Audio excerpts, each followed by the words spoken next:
Alright, all you YouTubers out there. It's Dollar Dash. It's 2004 Pontiac GTO. ls1.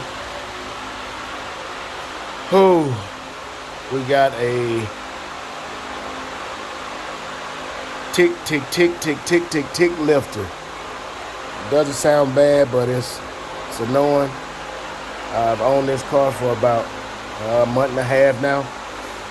Really haven't had a chance to drive it from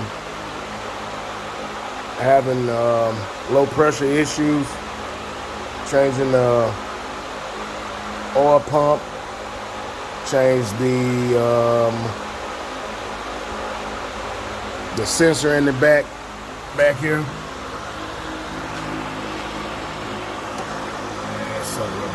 There it is.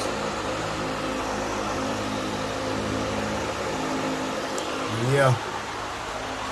Today, I've got enough balls up to go ahead and pull this passenger side head, which I've already went into both valve covers about 2 weeks ago, and I noticed that I had a number 4 or number 6, a valve that was stuck.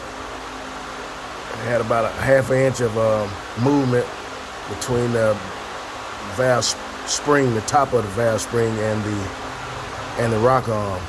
I'll show you that on video too when I get the valve covers and center intake off. Yeah, so stay tuned.